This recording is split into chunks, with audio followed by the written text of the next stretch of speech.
As her cousins played at the water park, my daughter was told she wasn't family enough and left to watch. I paid for every ticket. I stayed calm and shut off all payments without a word. By 8 a.m., my mom was crying at my door. Splashdown Cove Water Park on a Saturday afternoon at about 2:47 p.m., and Ava was standing by the lounge chairs holding everyone's bags like she was some kind of paid staff instead of a kid who deserved to have fun. Her cousins, Ben and Lucy, were out in the wave pool living their best lives, with Ben, who was 10, hurling himself off the edge without a shred of fear, and Lucy, 8 years old and loud with happiness, chasing him with a foam noodle while screaming that pure, high-pitched joy kids have before the world teaches them to tone it down. Ava didn't move. She just watched them from where she stood, wearing her purple swimsuit with the little flowers, the one she'd carefully picked out at Target 3 months earlier after debating it for 20 minutes.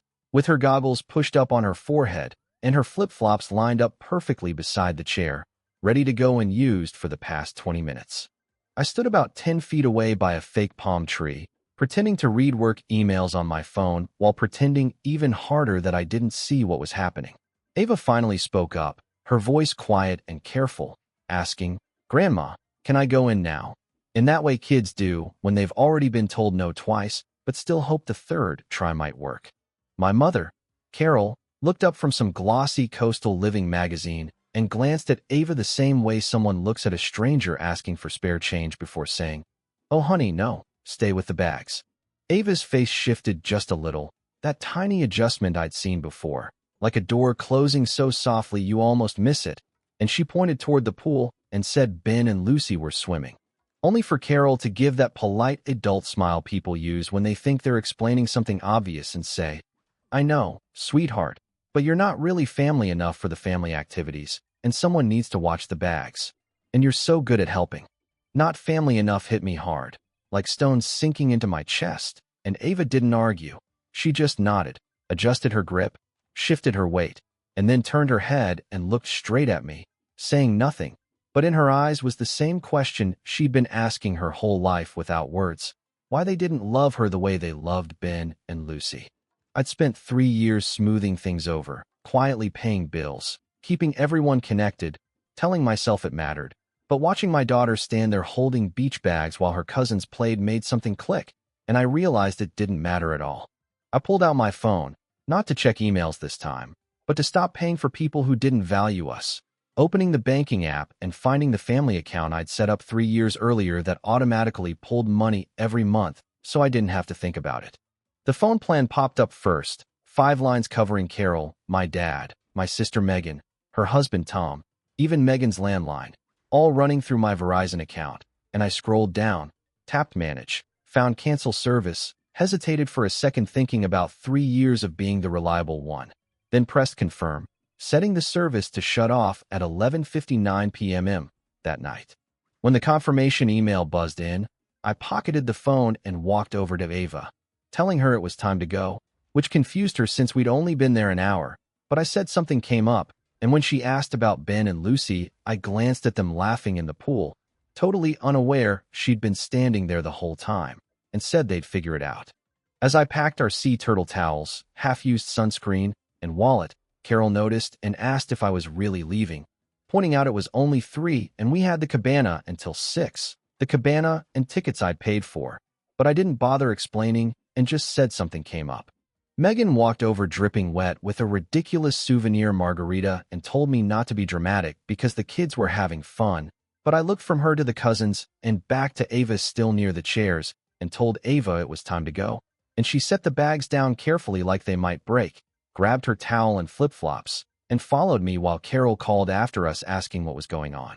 I didn't answer, just kept walking past the turnstile, the gift shop, and out into the parking lot where the asphalt shimmered in the heat, and Ava buckled herself into the passenger seat and stared out the window at families streaming inside while I started the car and let the cold air blast as we pulled away. After a couple miles of silence broken only by the hum of the AC and some summer pop song on the radio, Ava finally asked why Grandma said she wasn't family enough, and my hands clenched the steering wheel as I said I didn't know. And when she asked if it was because of her mom, Elena, my ex-wife, I thought about how we'd met in college, married young, Divorced when Ava was 2 because we grew into different people. Sharing custody with Ava, spending school years in Austin and summers and weekends with me. And how my family never accepted Elena or Ava. Making little comments over the years that I'd brushed off, telling myself they'd come around, even though 3 years had proven they wouldn't. I told Ava her grandma was wrong and that she was my family,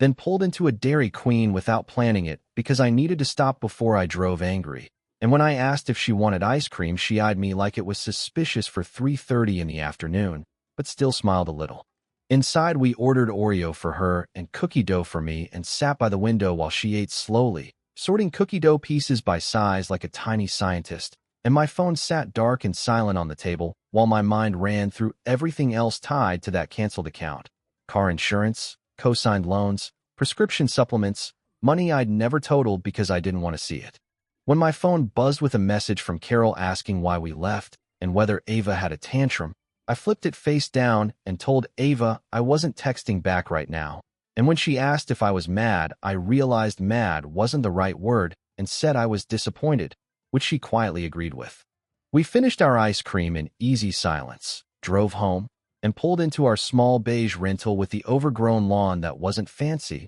but was ours, and Ava changed into pajama pants and an oversized hoodie before asking if we could watch a movie, and I told her to pick whatever she wanted. She flipped through Disney Plus like she always did and landed on Moana again, probably for the 100th time, and we settled onto the couch where she curled into me and rested her head against my shoulder like it was the most natural place in the world. Somewhere around How Far I'll Go, she drifted off, her breathing evening out and slowing down until I could feel the steady rhythm of it against my side. My phone lit up on the coffee table, one message after another. First from Carol telling me to call her because something serious happened. Then from my sister Megan asking if Ava had some kind of meltdown. Then from my dad Richard saying my mother was upset and I needed to call her. All of them wanting answers and not a single one asking what they'd done. I let the movie finish, then carefully lifted Ava and carried her down the hall to her room, where she barely stirred as I tucked her in,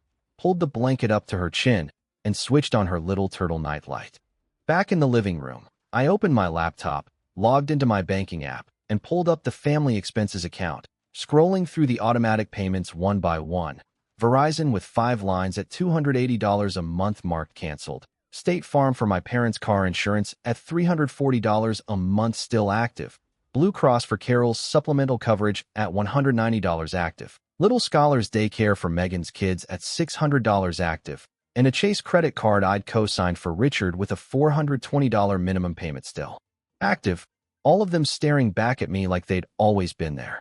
I did the math in my head, adding it up fast, and then multiplying by 3 years. And when the total hit me, my stomach sank because I'd spent $65,880 supporting a family that had just told my daughter she wasn't family enough. I sat there in the dark with the glow of the screen, Ava asleep down the hall, and the fridge humming softly, knowing that by midnight their phones would shut off and they'd blame the network at first before reality set in. I hovered over the other payments, paused on the car insurance, and decided not yet, figuring I'd let the phones go first and let them come to me when they finally wanted answers. I closed the laptop and sat in the quiet, feeling something new settle in, not anger or sadness, but control, and it felt lighter than I expected. Sunday evening around 6:47, while I was cooking spaghetti, the pounding started at the door, not knocking but hard. Angry pounding that rattled the frame and made neighbors curious, and Ava looked up from her homework and asked if it was Grandma, and I told her probably while I drained the pasta and kept cooking. The pounding didn't stop, just got more desperate, but I plated dinner anyway, added sauce and Parmesan, set a plate in front of Ava, sat down, and told her we'd eat first and deal with the door after, taking our time while she kept glancing over between bites. When I finally finished cleaning up and walked to the door, I looked through the peephole and saw Carol with blotchy cheeks and red eyes, clearly having cried for hours, and when I opened it she pushed past me demanding to know what I'd done. I started making coffee while she complained about the phones being disconnected and stopped short when she noticed Ava at the table, lowering her voice and insisting we needed to talk alone, and Ava quietly took her plate and disappeared into her room without being asked. Carol demanded to know why the phones were disconnected, and I told her I stopped paying for them, which made her hands shake as she realized this was about what she'd said to Ava. And when she tried to move past it and fix the phone situation first, I told her to apologize to Ava before anything else. She hesitated, then insisted we had bigger problems, but I calmly showed her the insurance lapse notification on my phone, watching her face go pale when she realized she was driving uninsured because I'd canceled the policy I was paying for. When she asked why I was doing this, I opened my laptop again, pulled up the spreadsheet I'd made, and slid it toward her, letting her read line by line as the numbers added up to over $65,000. And when she tried to say they hadn't asked for all of it, I reminded her they had, again and again, for 3 straight years. Just then, someone else started pounding on the door, harder and angrier than before, and I walked over and looked through the peephole. It was Megan at the door with Tom right behind her, both of them looking furious, and the second I opened it, Megan pushed past me and exploded about waking up to an email from Little Scholars saying her payment was declined and Jake and Emma would be dropped from daycare if she didn't pay everything immediately. I walked back into the kitchen and calmly refilled my coffee while she followed me, her voice climbing higher asking if I was even listening and panicking about her kids losing their spot, and I told her flat out that it was unfortunate. She stared at me like I'd slapped her, then noticed Carol sitting there and the laptop on the table, and when Carol turned the screen toward her, Megan read it, her face cycling from confusion to anger to outright panic as she asked why I'd kept a list, and I told her they were records. Tom stepped in with his hands raised, trying to smooth things over and suggesting we work something out, and I shut that down immediately, telling him I was done paying for them, which sent Megan into a rage as she slammed her hand on the counter and said I couldn't just pull the rug out because they had responsibilities. I told her I did too, to my daughter, the same daughter they stood by while Carol said she wasn't family enough, and when Megan tried to deny it, I reminded her she'd laughed, leaving her with nothing to say. My phone buzzed again from another unknown number, which I knew was Richard borrowing someone's phone, and when I answered on speaker, he demanded to know why his credit card payment didn't go through and what it would do to his credit score, and I told him I knew exactly what it did and that I wasn't fixing it because his card was his responsibility now. He said he couldn't afford the minimum, so I reminded him about the expensive grill he'd charged last month, and when he demanded to speak to Carol, I told him she could hear everything because he was on speaker, and she fell apart trying to explain while he accused me of losing my mind over a comment at a water park. I set the phone down and went to Ava's room, knocked, and asked if she was ready for bed while chaos erupted behind me with Megan yelling about lawyers and Richard shouting through the phone, and I focused on helping Ava brush her teeth, tucking her in, and turning on her night light, while she quietly said they sounded really mad. I told her they were mad because they had to take care of themselves now, not because of her, and when she worried it was her fault, I reminded her again that Grandma was wrong, and that being wrong has consequences. After kissing her forehead and leaving the door cracked, I walked back out to find Megan on the phone scrambling for new daycare, Tom standing awkwardly in the corner, and Richard still yelling through the speaker, which I picked up only long enough to tell him I was hanging up before blocking the number entirely. Carol grabbed my shoulder and begged me to fix it, asking what I wanted, and I told her I wanted my daughter treated like family, and since I got the opposite, they were getting the opposite of my money, then opened the door and made it clear the conversation was over. Tom dragged Megan out while she accused me of destroying the family, and I told her the family destroyed itself yesterday at 2:47 p.m. and I was just cleaning up the mess, and Carol lingered last in the doorway crying and promising to apologize to Ava, which I told her she should have done yesterday before closing and locking the door.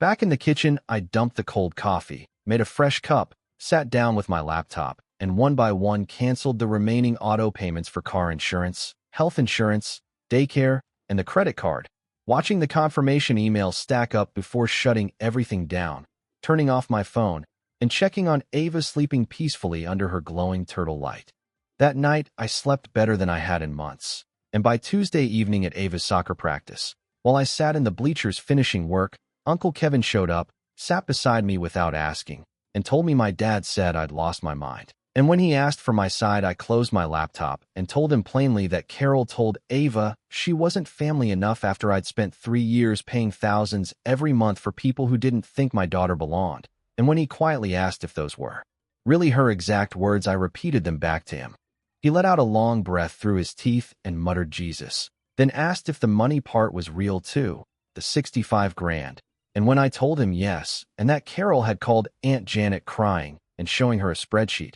he rubbed his face and admitted he had no idea I'd been covering all of that. And I told him nobody ever asked. Practice wrapped up, and Ava jogged over with her cheeks red and her hair plastered to her forehead with sweat, spotted Kevin and waved, saying, "Hi, Uncle Kevin." And he told her she'd hustled out there, which made her smile before she glanced between us like she could feel the tension and asked if we were heading out. I told her to grab her stuff, and while she picked up her water bottle and cleats, Kevin stood with me and said he wasn't saying Carol was right, but asked if wrecking their finances was really the answer, and I told him I wasn't wrecking anything. I just wasn't building it for them anymore, which made him nod slowly and say fair enough. Out in the parking lot, Ava climbed into the car, and Kevin lingered by my door, saying they were really struggling and that Carol's medication alone was expensive, and I told him she could call her doctor and work out a payment plan like anyone else. And when he asked if I was really not going to help, I looked him straight in the eye and reminded him I'd been helping for 3 years and asked where he'd been, and he didn't have an answer. We drove home. I made Ava a sandwich, helped her with math homework that somehow made fractions way more complicated than they ever needed to be for 4th grade, and my phone stayed off like it had since Sunday night. Wednesday morning, I turned it back on and saw 47 missed calls, 63 texts, and a dozen voicemails, all of which I deleted without reading. Then went into the office at 8, where everything echoed in that quiet glass and chrome corporate way. Around 10, my assistant knocked and told me someone from State Farm had called about an urgent account ending in 8307, and I told her I'd handle it, then didn't call them back. At lunch, I walked to the cafe across the street, ordered a sandwich, and sat outside even though December air cut through my jacket. And that's when I saw Carol coming out of a Walgreens a few blocks down with a small white pharmacy bag, moving slow and deliberate like every step took effort, looking older and smaller than I remembered. And I watched her get into my dad Richard's old Camry and just sit there staring at the steering wheel before driving off, something twisting in my chest that wasn't guilt and that I didn't want to name. I finished my sandwich and went back to work, and that evening after picking Ava up from after-school care, we stopped at the grocery store. And while I was comparing pasta sauce prices, my phone rang from an unknown number, and I almost ignored it, but answered anyway. The woman said she was Amanda from First West Energy calling about an unpaid balance of $847 with a scheduled shutoff for Friday. And when I told her it wasn't my account anymore, she said it was still registered in my name and couldn't be transferred without my signature, and I told her then they should disconnect it, until she paused and mentioned minors living there, my niece and nephew Ben and Lucy, and explained that shutting off heat in December could trigger a welfare check. That made me stop cold in the pasta aisle, thinking about 2 kids who didn't deserve this, and when I asked how much it would cost to keep it on through December, she repeated the balance, but said the account would stay in my name unless I authorized a transfer. So I told her to send the paperwork and that I'd sign it but wouldn't pay the balance, and hung up as Ava showed up holding a box of mac and cheese and asked who it was, and I told her nobody important. That night, I signed the transfer form and emailed it back. And 20 minutes later, an email from Megan hit my inbox asking if this was really happening and accusing me of putting her kids at risk over being mad at mom. And while she was right that Ben and Lucy didn't deserve it, she was wrong about the reason. So I replied with one line telling her she had until Friday to figure it out. Thursday afternoon, Megan showed up at my office, somehow getting past reception, hair pulled back and eyes red under her makeup, sat across from my desk and begged, saying she'd called everyone and couldn't come up with $847, offering partial payments and promising to pay me back. And when I leaned back and asked where Tom was and how his insurance sales were going, she admitted it had been slow enough that between the 2 of them, they couldn't scrape together $800, and she said they had bills, staring at me like that was supposed to change something. Mortgage, car payments, yeah, bills and responsibilities, the kind of stuff adults are supposed to manage, and she stood up like she'd made up her mind, told me fine, don't help, let the heat get shut off, let CPS show up, and when Ben asked why Uncle Mark doesn't love him anymore, she'd make sure he knew exactly what I did. Then she walked out without slamming the door, just left it hanging open behind her. I sat there for a long time staring at the spreadsheet on my screen without really seeing it, her words looping in my head, Ben asking why I didn't love him anymore, And eventually I closed the laptop, left work early, picked Ava up, and drove home in silence. That night, I opened my banking app and checked the balance, knowing full well I could pay the $847 without even noticing it gone. But that still wasn't the point. So instead I called the power company back and asked exactly what would happen if the shutoff went through on Friday. And when the woman explained that minors in the home would trigger a welfare check within 24 hours and possibly temporary placement if heat wasn't restored, I pictured Ben and Lucy in foster care because Megan couldn't pay a bill and because I wouldn't, thanked her, hung up, and sat on the couch staring at nothing. Ava came out of her room and sat next to me without saying a word, just leaned there for a while, then quietly asked if Ben and Lucy were going to be okay. And when I asked how she knew, she told me she heard the phone call.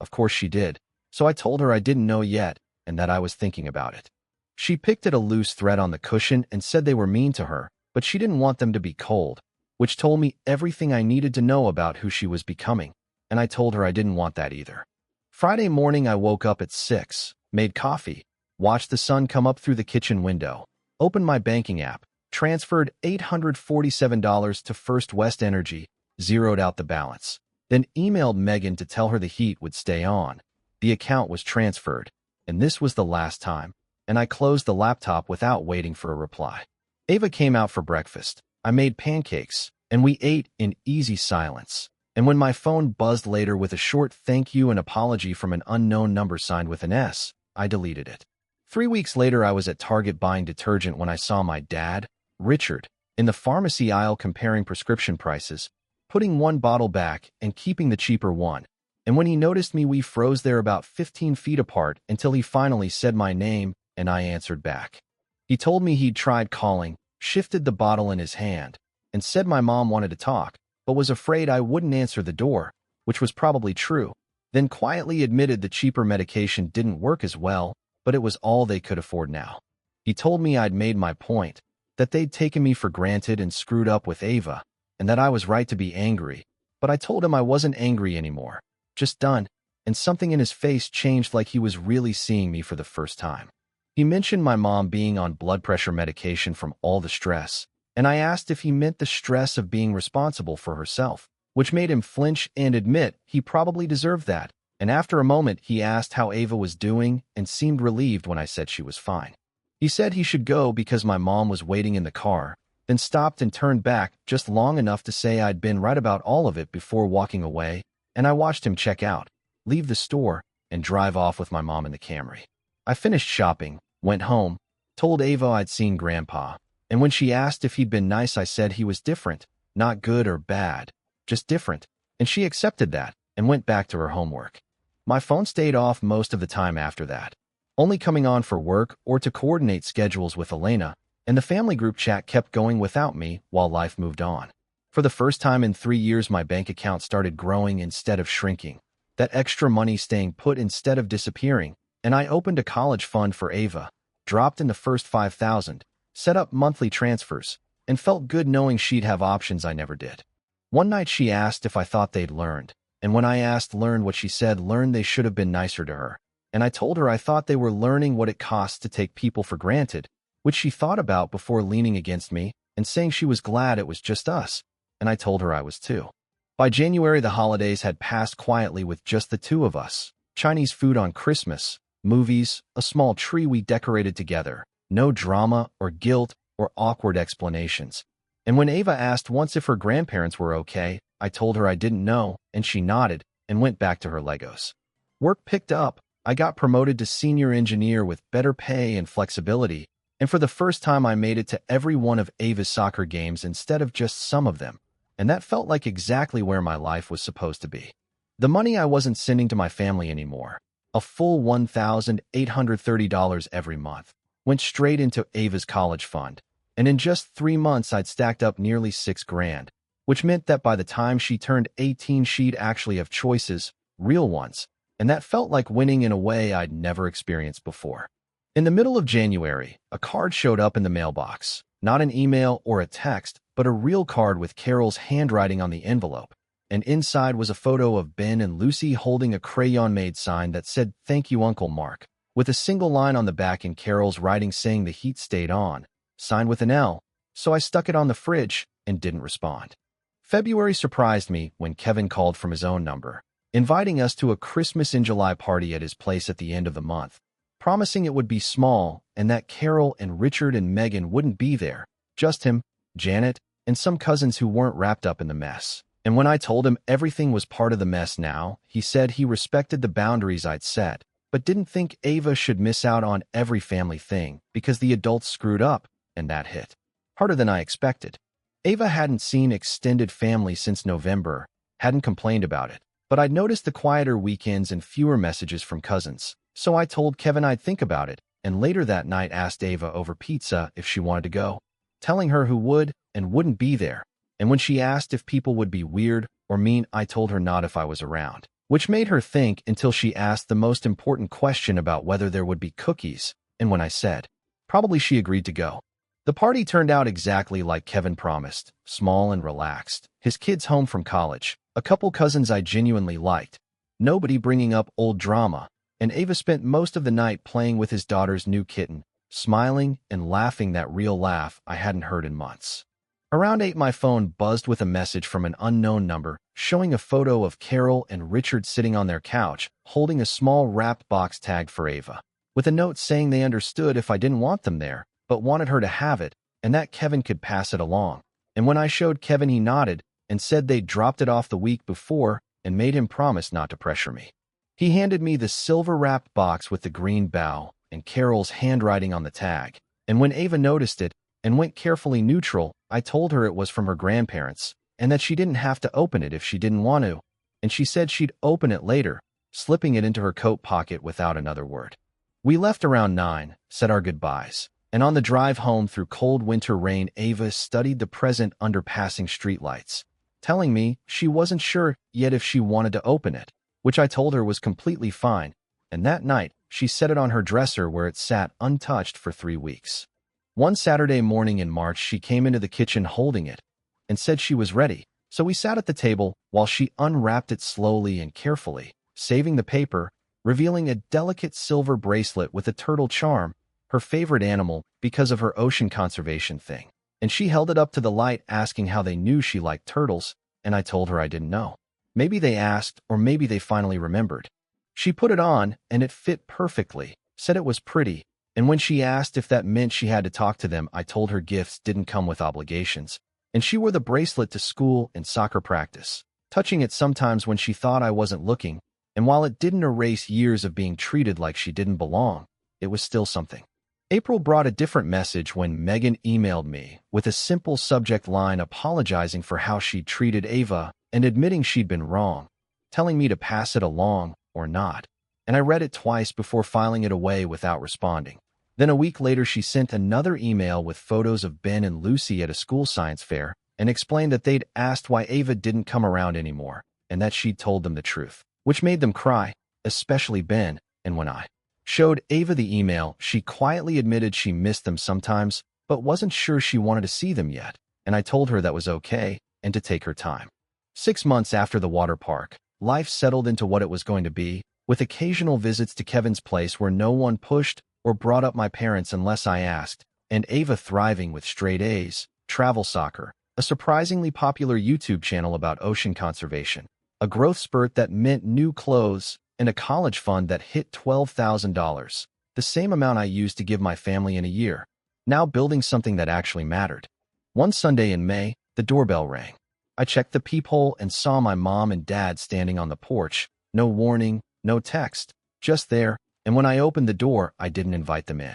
Mom said they should have called but were afraid I'd say no, and I told her I would have, and when she said they wanted to see Ava only if Ava wanted to see them and would understand if she didn't, I asked why now. Dad cleared his throat and said they'd spent 6 months learning what it meant to handle life on their own and realizing what they lost when they lost me, and I told them that wasn't my problem. Mom nodded and said it wasn't, that it was theirs, and that they weren't asking me to fix anything, just asking if there was a chance to start over with boundaries, with respect, and with actually seeing Ava for who she was. I looked at them and saw something I hadn't seen before, not the parents who'd leaned on me for years, but people who looked smaller, humbler, and more honest. So I told them I'd ask Ava, and that if she said no, they'd leave, and not come back without permission, and they agreed. I found Ava in her room watching videos about coral reefs and told her her grandparents were here and that she could say no. And she looked up, touched the turtle bracelet on her wrist, and asked if they were going to be mean.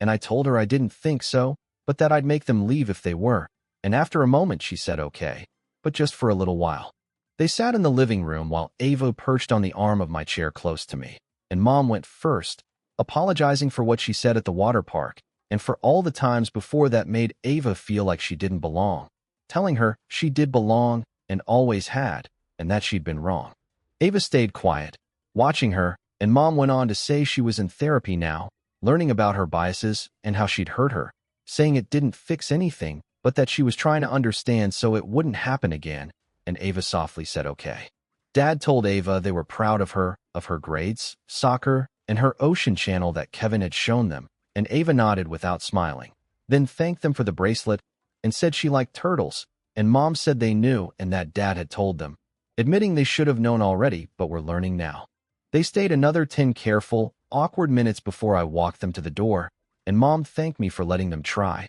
saying they knew this didn't mean everything was fine, and I told them if they wanted to see Ava again it would be at Kevin's place, not here, not yet, and they said that was fair and left. After I closed the door, Ava came over and asked if I was okay, and when I asked her the same, she said she thought so, and when I asked if she wanted to see them again, she said maybe, at Uncle Kevin's like I said, and that was enough. She went back to her room and her videos, and I stood there in the quiet living room looking at the college fund balance on my laptop, just over $12,000, then at my calendar filled with Ava's soccer tournament, a parent-teacher conference, and movie night, a life that worked and belonged to us. Maybe my parents would be part of it again someday in a smaller, healthier way with boundaries that protected instead of trapped, and maybe they wouldn't. But either way, Ava and I were okay, more than okay, with each other, our routines, and a future I was building for her 1 month at a time, because some families are born and some are built, and ours was both,